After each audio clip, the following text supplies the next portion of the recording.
저는 이번 대책을 보면서 어떤 생각이 드냐면 정부가 돈 있는 사람은 서울에서 살아. 서울은 돈 있는 사람이 거주하는 도시. 하나의 한양 도성, 캐슬이 돼버리는 거고 이제 세입자들은 살지 못해. 어디 세입자가 서울에 들어와? 안 돼. 들어와. 거주해. 정부가 지금 그렇게 만들고 있잖아요. 너무 아니 결과가 그렇잖아요. 그렇지, 뭐 토지거래가구역이 정부의 정책 방향이 그렇잖아요. 네, 11호 대책이 발표가 되었고요. 그리고 지금 10월 21일 기준으로 토거제가 다 지정이 됐습니다. 그렇게 이제 토거제가 지정되고 제도가 발표되고 지정되는 동안 한 5일 정도 시간이 있었는데 우리가 막 사람들이 5일장이라는 이야기를 하더라고요. 5일장 동안 단기간에 정말 어마어마한 거래량이 나왔다라는 이야기들이 많이 들렸는데 이제 11호 대책 발표 이후에 앞으로 추가적으로 나올 수 있는 규제 방향이라든지 아니면 장기적인 대응 방안들을 함께 우리 소장님과 같이 좀 이야기를 나눠보도록 하겠습니다. 일단 소장님 그 좀 대책 발표되고 나서 시장이 제가 5일장 말씀을 드리긴 했는데 시장 분위기가 어떻게 보셨나요? 저는? 일단 5일 후에 그러니까 이미 지나갔죠. 그렇죠. 과거, 이제 과거 얘기를 우리가 그렇죠. 좀 하고 있습니다. 10월 20일 전에 마지막 이제 열차 한마디로 전세 끼고 살 수 있는 마지막 기회. 서울 아파트를 전세 끼고 살 수 있는 마지막 열차를 타기 위해서 이제 북새통이었지 뭐 난리가 아니었습니다. 집 안 보고 계약하고 그 전날까지 집주인도 마음이 급하거든요. 그렇죠, 맞아요. 왜냐하면 더 이상 호가를 올릴 수가 없어요. 전세를 주고 있는 집은 앞으로 팔지도 못하고 사지도 못하기 때문에 집주인 입장에서는 세입자가 있는 집 같은 경우는 이제 호가를 몇 천만 원이라도 내려서 계약을 해야 되고 사려는 분들은 그렇게 사야 되기 때문에 아마 뭐 북새통 부동산 입장에서는 앞으로 알잖아요. 한 3개월, 6개월 이제 그렇죠. 이제 뭐 죽수잖아요. 어차피 거래가 안 될 거기 때문에 10월에 거래된 거로 아마 3개월, 6개월 먹고 살아야 되니까 아무튼 굉장히 불장이었고 조금 지금 근데 반대로 또 그런 것들이 있더라고요. 임대사업자이신 분들은 지금 안 팔면은 진짜 힘들다 그래서 도리어 임대사업자 매물을 급매로 구입을 이번 장에 하신 분들도 봤어요. 아예 임대사업 그렇죠. 나는 그런 기회를 위해서 그냥 임대사업자인 매물을 저렴하게 한 3천, 5천 깎아가지고 구입을 하시고, 그러니까 이게 시장이 어떤 부분들은 정말 급격하게 가격이 올라가서 거래가 되고 어떤 것들은 가격이 도리어 다운돼서 거래가 되고, 그러니까 이 수요자들은 헷갈리실 것 같아요. 이게 맞는 건가 뭐가 맞는 건지에 대해서 혼돈의 상황이죠. 그렇죠. 혼돈. 그 5일 동안에 정말 약간의 카오스가 열렸던 건 아닌가라는 생각이 들긴 하는데 일단은 이게 얼마나 갈 거냐라는 부분들인 거예요. 이 규제가 과연 얼마나 지속될 수 있을까에 대한 부분들인데 우리는 알고 있잖아요. 이미 과거에 근데 저는 있잖아요. 조금 뭐 저는 소장님이 말씀하시는 이야기를 또 유튜브로 통해서 보기도 했기 때문에 그랬는데 뭐 저부터 말씀을 드리자면은 저는 생각보다는 오래 갈 것 같다고 생각하거든요. 어떤 게 오래 가요? 토지의 영향이 영향은 강남 상구도 영향은 있죠. 그렇죠. 그 영향이라는 게 집값이 떨어지는 그렇죠. 네. 저는 근데 집값이 떨어지는 쪽도 있을 거라고 생각을 해요. 강남에? 강남은 아니죠. 강남은 아니고 노도가? 10억 언더인 시장들에서는 집값이 떨어질 거라고 보고 있긴 합니다. 그러니까 짜증 나잖아. 10억 이하가 어디 있어요? 지금 금강구 노도강이지. 그쪽으로 얘기하는 거예요, 맞아요. 그러니까 그쪽이 대출 규제를 보다 보니까 그러니까 투기 과열 지구가 더 충격이에요. 맞습니다.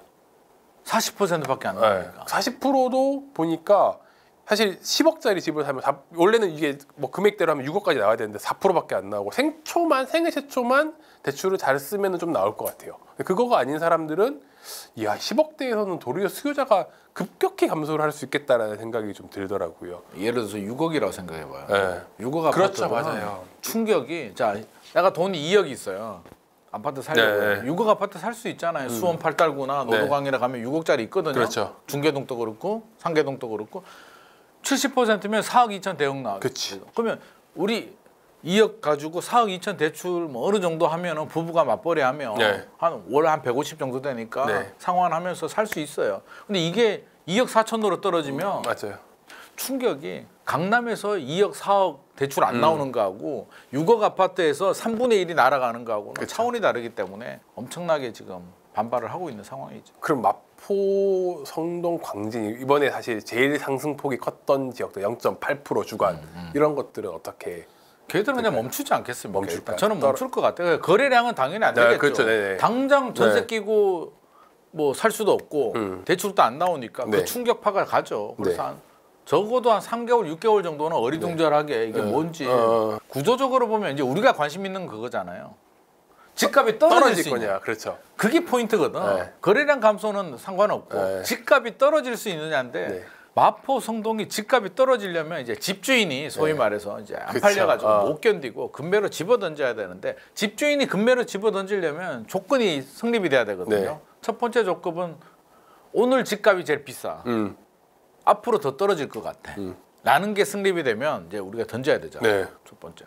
과연 앞으로 집값이 떨어질까?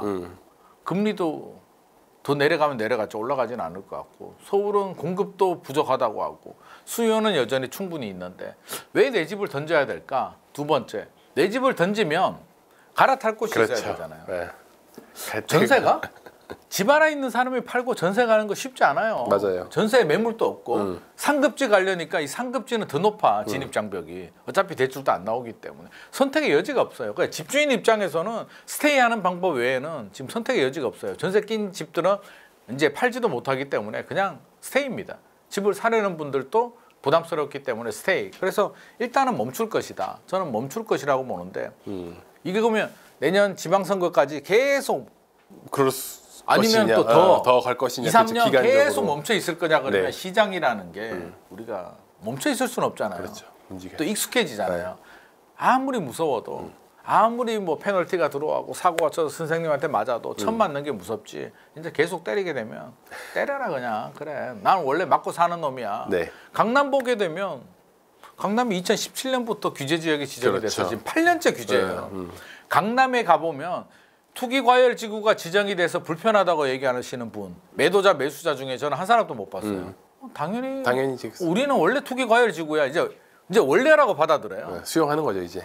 토지거래가 구역도 한 5년 됐다가 올 초에 잠깐 풀었다가 이제 다시 묻긴 했는데 토지거래가 구역을 가지고 최근에 불편하다고 말하는 분은 없어요. 그냥 좀 짜증은 나는데 그래 뭐 순응하는 거지 뭐 어떻게 해. 그러니까 이 순응하고 적응하는 과정이 저는 지나고 나면 마포나 성동도 우리는 원래 규제 지역이었나? 원래 대출이 안 나오는 지역이야. 능력 있는 놈만 들어와 라고 되기 때문에 거래량은 떨어지더라도 능력 있는 사람이 사준다면 강남 못 들어가는 사람이 어디 사겠어. 결국에는 그들 지역은 또 그들만의 리그가 또 되지 않나. 이게 시장을 좀 다르게 봐야 돼요. 그래서 한강벨트와 그 외 지역을 다르게 봐야 되는데 이번 국토부는 다 묶어버렸으니까. 저는 이게 단기적으로는 그럴 수 있을 것 같은데 장기적으로 가면은 지금 강남을 사실 받쳐줬던 것들은 마포에서 팔고 넘어와서 올라와줬던 분들이거든요. 근데 과연 이거를 올라가는 걸 누가 받아줄 수 있느냐? 결국 지금 마포가 묶인 상태에서 과천이 묶인 상태에서 강남으로 진입할 수 있는 수요가 없어졌고 마포로 진입할 수 있는 수요는 또 그 나머지 또 지역들에서 넘어오시는 분들이었는데 이게 또 막혔다. 그러면은 이게 그러니까 3개월 연말부터 내년까지 이제 효과가 지속된다라고 하면은 저는 좀 떨어질 수도 있겠다는 가격이 떨어질 수도 있겠다는 생각이 들더라고요. 호가가 떨어질 수는 있겠지. 예를 들어서 뭐 이게 가격이 이제 호가일 수도 있고 아닐 수도 있는데 집주인이 막 부르는 경우 있잖아요. 1억 올려, 2억 올려. 실거래 가격은 25억인데 28억 불렀는 게 25억까지는 내려오는데 저는 거래된 실거래 가격 이하로 내려오는 걸 물론 이게 장기화되면 급한 사람은 이제 팔아야 되는데 사람 심리가 요즘 다 똘똘한 채인데 집 하나 있는 걸 금매로 팔기는 저는 쉽지 않을 것 같아요. 이게 다주택자면은 가능하거든요. 근데 최근에 트렌드를 보면 다주택자들이 이미 정리할 사람은 많이 정리했죠. 많이 정리했죠. 맞아요. 그래서 뭐 미묘한 조정은 있겠으나 전체적인 흐름을 본다면 맞습니다. 그건 저도 동감해요. 그래서 정부도 이제 그게 고민이죠. 아마 굉장히 고민될 거예요. 못하는데 그러면은 이제 반대로 좀 어디가 수혜를 오를까? 아까 뭐 분명 말씀해 주시긴 했는데 결국 강남 3구가 도리어 토호제 지정에서 역설적으로는 그렇죠. 강남 3구는 오히려 그러니까 한마디로 들어올 사람은 강남 3구로 들어온다는 거예요. 현금 50억 있어. 그렇죠. 지방에서 빌딩 팔고 현금 50억 들고 들어와. 그분들은 강남으로 들어와요. 그렇죠. 맞습니다. 그래서 그런 수요들이 그러니까 거래는 잘 안 되는데 한계가 거래가 되면 이제 신고가가 나오는 그런 기이한 현상들이 이제 어떻게 보면 정상이라고 할 수는 없지. 원래는 거래량이 나올 때마다 수반이 돼야 되는데 이거는 이제 시장을 정부 정책이 왜곡을 시켰기 때문에 강제로 틀어 막았기 때문에 이제 뒤틀리는 시장이 되는 거죠. 그래서 아마도 가끔 그런 물량들이 좀 나올 수도 있을 것 같고 아까 얘기한 것처럼 오르지도 않은 외곽 지역들은 아마 대출 규제 토어제 뭐 이런 게 굉장히 충격적으로 다가오면서 그렇겠죠. 완전히 급격하게 그렇죠. 위축이 될 것 같고요. 민심도 안 좋아지고 또 혜택을 보는 지역들도 있고. 빌라는 어떨까요? 빌라도 금액대에 따라서 또 기회가 될 수도 있지 않겠습니까? 지금 그러니까 한마디로 이번 11호 대책으로 욕구가 사라졌느냐? 아예 그냥 마음을 죽였느냐? 나 이제 집 안 살래. 이제 대한민국에서 집 사는 거 포기야라고 욕구가 줄어들면은 다 죽어버리는데 사고 싶은데 못 사게. 그러면 나는 어디로 가야 돼? 라는 게 되거든요. 뭐 어디로 가겠어요? 지역을 옮기는 방법이 있고 그 지역 안에서는 상품을 옮기는 방법이 그렇죠. 있기 때문에 저는 이제 여러 가지가 나오죠. 그러면 대출 규제가 뭐 25억, 15억 기준으로 잘랐다. 18억 아파트 살 사람은 14억, 15억 이하 14억 아파트를 살 것이고 27억 아파트 사려는 분은 24억으로 갈 것이고 아예 30억 이상 구간은 뭐 일단 그들의 이야기고 마이웨이로 가는 거고 그렇죠. 이게 금액대별로 갈 수도 있고 상품별로 아파트를 투자하려고 했는데 도저히 답이 안 나와.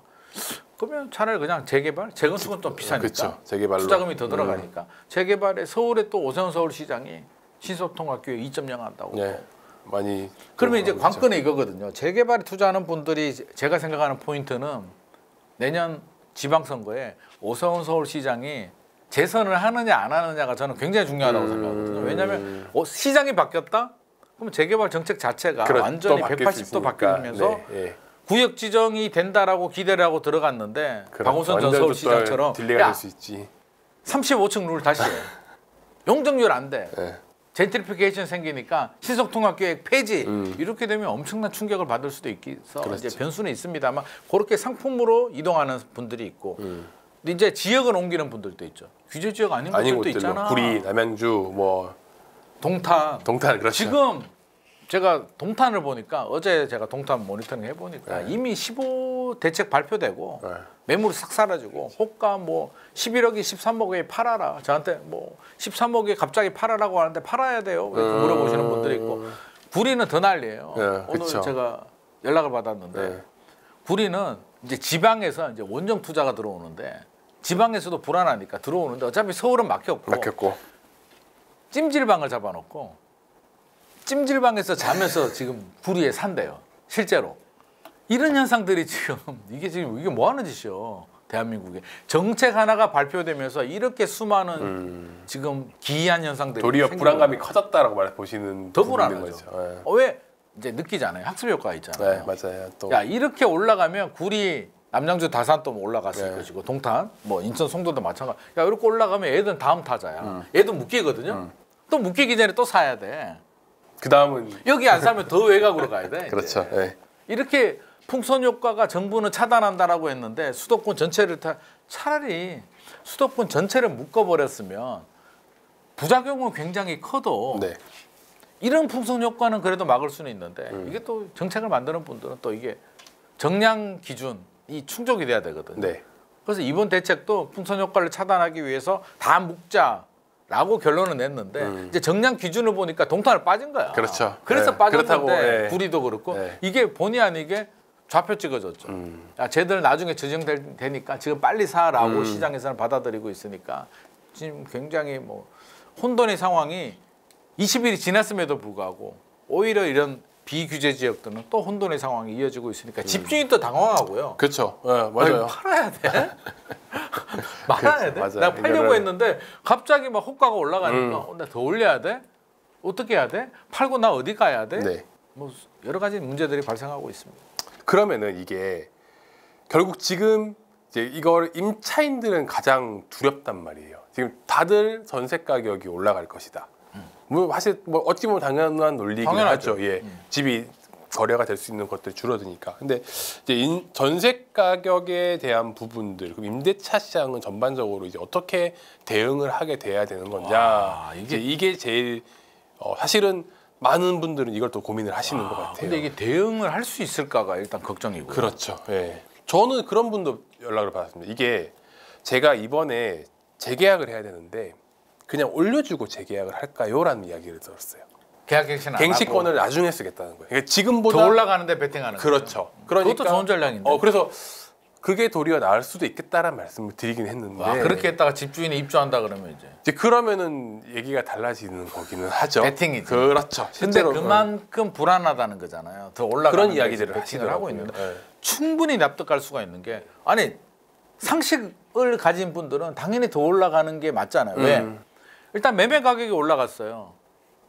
전세 가격은 매매 가격에 연동이 되는데 먼저 기준점이 올라갔단 말이에요. 그럼 둘 중에 하나죠. 매매 가격이 빨리 떨어지면 괜찮은데 안 떨어지고 멈춰버린다면 전세 가격이 따라 올라갈 수밖에 없고 가격에 영향을 주는 게 수요와 공급인데 전세의 수요는 정해져 있잖아요. 네. 항상 네. 전세 수요가 갑자기 어디가. 그렇죠. 근데 공급이 충분하지 않다는 거죠. 전세의 공급은 두 가지가 있잖아요. 입주 물량. 입주 물량이 그나마 올해는 네. 그나마 낫죠. 올해가 화양연화잖아요. 전세 시장에서 올해가 가장 입주 물량이 많은 최근 5년 동안의 화양연화인데 내년부터 이제 급감하는 거 우리 다 알고 있고. 그쵸. 그러면 다주택자들 굳이 실거주하지 않는 집주인들이 내놓는 물량을 받아줘야 되는데 이 물량 자체가 얼마나 나올까에 대해서 그렇죠. 민간에서 나오는 전세 순 임대 물량이 그렇죠. 뭐 정부의 공급 계획은 어차피 뭐 5년 후에 입주 물량이니까 일단 빼고 그러면 이 물량이 얼마나 나오느냐인데 지금 정부의 정책을 보게 되면 요건이 다 실거주, 거주, 토지거래가구역 집주인이 거주해야 돼.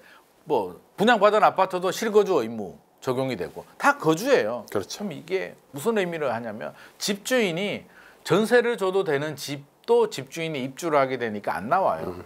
국토부는 그렇게 얘기를 해요.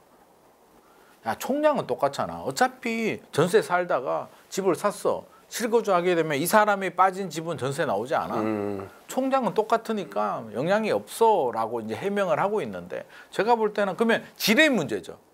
수원 사는 사람이 뭐 서울에 집 하나 샀어요. 원래는 서울에 내가 거주할 생각이 없었어. 민간 임대가 나올 수 있는 물건이었던 것이. 근데 나는 어쩔 수 없이 가는 거예요. 그렇죠. 그러니까 하급지에는 전세 매물이 나올 수는 있는데 상급지는 굉장히 더 안 나오겠죠. 특히 토지 거래가구에 지정된 곳들 또 그런 분들 있잖아요. 우리의 대치동에서 다 키웠어.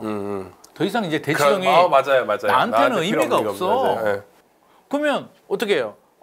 주거비 부담도 있으니까 팔기는 좀 그렇잖아. 내 노후나 우리 자식한테도 좀 증여를 해줘야 되니까. 그러면 전세 주고 나는 김포 한강 신도시나 다산 신도시로 갈 수도 있잖아요. 네. 뭐 동탄이든. 그렇죠. 그리고 여유자금 가지고 좀 편하게 살 수 있죠. 전세금 받아도 이쪽에 가구도 남거든요. 그렇죠. 그럼 이쪽에 집을 전세로 갈 수도 있고 살 수도 있어. 그러면 이제 2주택이 될 수도 있는데 이 사람이 투기를 했냐 그러면 사실 그건 좀 다른 관점이고. 맞죠. 네. 지금 그런 게 다 차단이 되니까 토지 거래 가면 이제 전세를 주면 4년 동안 못 판다는 얘기가 되니까 안 되겠다. 그럴 계획 취소하고 나 그냥 대치동 살아야 돼. 맞아요. 많은 수요자들이 원하는 지역의 양질의 전세 매물이 또 안 나오니까 이게 또 전세 동맥경화가 또 생기니까 이게 왜곡이 되니까 저는 그렇죠. 총량은 같다라고 이렇게 위안을 할 게 아니라 이게 질적인 차이가 그럼 결국에는 저는 이번 대책을 보면서 어떤 생각이 드냐면 정부가 돈 있는 사람은 서울에서 살아. 서울은 돈 있는 사람이 거주하는 도시. 하나의 한양 도성, 캐슬이 돼버리는 거고. 이제 세입자들은 살지 못해. 네. 어디 세입자가 서울에 들어와? 안 돼. 들어와. 거주해. 정부가 지금 그렇게 만들고 있잖아요. 너무 아니 결과가 그렇잖아요. 그렇지, 뭐 토지거래가구역이 정부의 정책 방향이 그렇잖아요. 네. 지금 대출 많이 받으면 투기야. 대출 받지 마. 전세 끼고 사면 투기야. 실거주해.